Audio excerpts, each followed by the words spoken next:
안녕하세요. 강현지 변호사입니다. 절약부부 편에서 남편분에 대한 영상이 나왔는데 그 남편분이 자꾸 부채를 만들어 오더라고요. 60만 원, 70만 원 쓰겠다고 사채를 쓰고 이 사채가 뭐 일주일 만에 100만 원이 됐다고 하죠. 이후에도 이제 남편분은 계속 대출을 만들어 오고 아내가 그 빚을 갚아준다고 하는데도 이제 계속 빚을 숨기고 일을 키워나갔던 걸로 보입니다. 근데 이 남편분이 정말 크게 이제 경제관념이 없는 분으로 이제 보이더라고요. 문제는 근데 이제 부부가 이제 경제 공동체라는 점이에요. 그 아내분은 그 이혼하지 않는 한 그 남편분이 이제 만들어 오는 대출을 이제 부부 공동 재산으로 이제 봐서 이제 같이 갚아 주어야 하고 혹시 이혼하더라도 뭐 재산분할 받을 돈이 없는 거죠. 이혼 소송 하실 때 전략적으로 혼인을 미루라고 조언 드린 경우도 사실 있거든요. 그러니까 이게 돈 문제로 갈등이 심한 가정이라 하더라도 배우자가 약간 짠돌이 돈을 모으는 성향이고 반면에 내가 수입이 적다. 이러면은 최대한 좀 버텨서 혼인 기간을 늘리고 대신에 그 사이에 부부 공동 재산이 이제 증식할 거 아니에요. 이게 나한테 재산 분할이 유리하게 되는 방향으로 사건이 흘러간단 말이에요. 특히 전업주부 같은 경우요.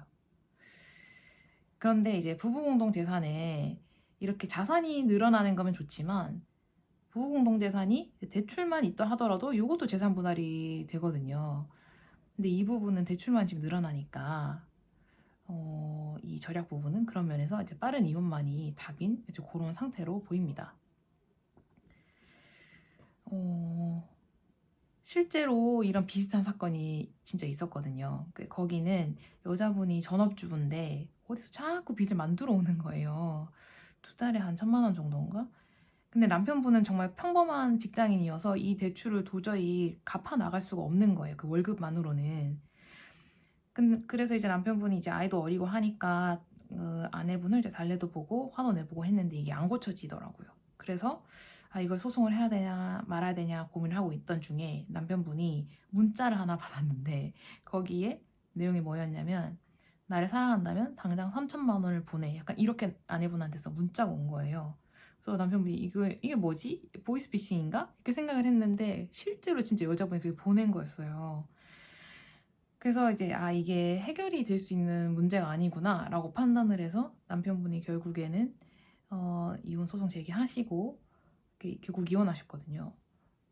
근데 이제 그 가정의 가장 큰 문제는 뭐 돈 문제였는데 위자료도 안 받으셨어요. 사실 못 받으신 거죠. 어차피 줄 돈이 없으니까. 그런 케이스들이 진짜 실제로 있습니다. 그래서 빚을 이제 계속 만들어 오는 분이랑은 뭐 친구도 친구지만 부부로서는 진짜 살기가 이제 불가능한 거죠. 근데 이게 참 문제인 게 이 남편분은 합리적인 문제 해결 능력이 진짜 없는 것 같아요. 그래서 영상 초반에 복선처럼 남편분의 지능이 낮은 건가? 이렇게 의심하면서 아내분이 병원에서 검사받았다고 시어머니랑 대화하는 거 나오잖아요. 그러니까 이게 진짜 또 다른 또 이제 키워드인 거죠. 그러니까 남편분이 문제를 스스로 해결하지도 못하는데 또 그걸 왜 자기가 스스로 해결하게 두지 않았냐고 또 소리를 지르니까 이게 또 이상한 자기주도성이 또 거기서 막 나오는 거예요. 그러니까 이게 부부가 살면서 해결해야 되는 문제가 진짜 많은데 남편분이 답은 주지 못하면서 또 본인이 뭔가를 하려고 하고 그게 또 다른 문제가 되겠죠? 그러니까 이게 사실은 부부가 건강하게 생활을 유지할 수 있는 토대는 진짜 아닌 겁니다. 진짜 공멸 같아요, 이거는. 근데 이제 제가 또 좀 충격적으로 봤던 포인트는 이제 가정폭력인데 남편분이 자기 대출제 갚아주는 아내를 이제 토할 때까지 때리잖아요. 근데 심지어 또 헬스 트레이너 출신이야. 이게 그러니까 너무 과한 거죠. 근데 또 이제 단순히 때리는 것뿐만 아니라 그러니까 남자분은 본인이 당시 아내를 때릴 때도 그거를 멈추어야 한다고 생각을 했는데 또 멈추지 못했다고 말하잖아요. 그러니까 스스로 통제가 또 안 되는 거예요. 그런 흥분 상태에 들어가면. 근데 덩치 커? 헬스 트레이너 출신이야? 근데 공격적이야? 근데 공격성이 통제가 안 돼.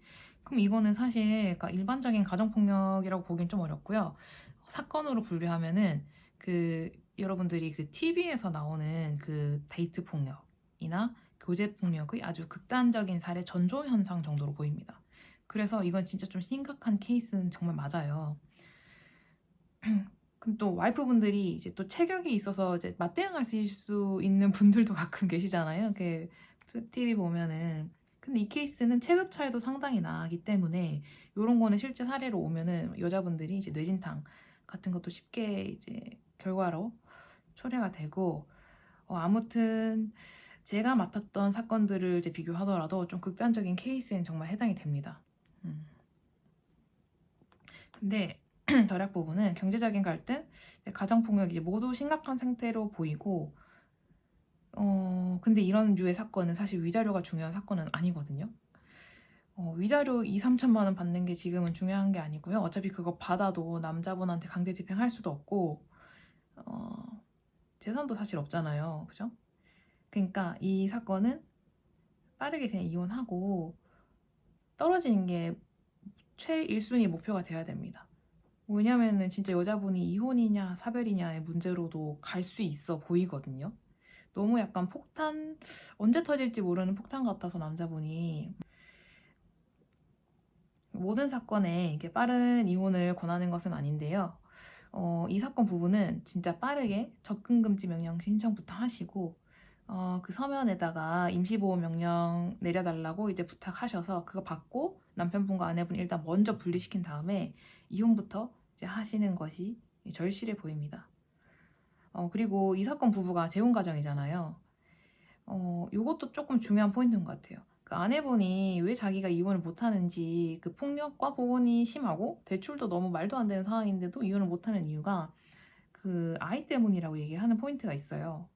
그 구간에서 아내분이 뭐라고 하냐면은 아이가 아빠 없을 때 조금 슬펐고 아이한테 아빠가 필요하다고 했다 라고 말하죠. 근데 이게 가정폭력을 만성적으로 당하시는 분들이 약간 주된 특징이에요. 그러니까 본인이 그런 폭언과 폭력에 너무 이제 노출이 되니까 거기에 적응을 해버려서 본인이 당하고 있는 상황이 얼마나 극단적이고 부적절한지를 잘 못 느끼는 것 같아요. 그러니까 보통 사람이라면 당장 도망 나와서 아예 숨어버렸을 상황인데 본인은 거기에 계속 노출시키잖아요, 자기 자신을. 그리고 아이 핑계를 댄다는 것도 분명 아이를 생각하는 마음이 당연히 크시겠지만 아이를 생각해서라도 내가 최대한 견디겠다라는 건 아직은 견딜만 하다는 뜻으로도 보이거든요. 근데 엄마는 그 선택을 하셔야 돼요. 그 아이가 엄마 없는 아이로 자랄지 아니면 아빠만 없는 아이로 자랄지를 골라야 해요. 그리고 약간 저런 업앤다운이 정말 심하시고 본인 컨트롤을 못 하시는 남성분이라면 정서적으로 굉장히 불안정한 상태로 보이는데 그런 분이 아이한테 얼마나 좋은 아빠 역할을 할지도 저는 좀 많이 의문이 들어요. 나이만 많다고 성인 남성이라고 다 아빠 역할을 할 수 있는 건 아니잖아요. 영상이 여기까지 나왔고 이번 주에 조금 더 내용이 나올 걸로 보입니다. 아마 아이에 대한 이야기도 조금 더 나올 것 같은데요. 오늘 리뷰는 여기까지입니다.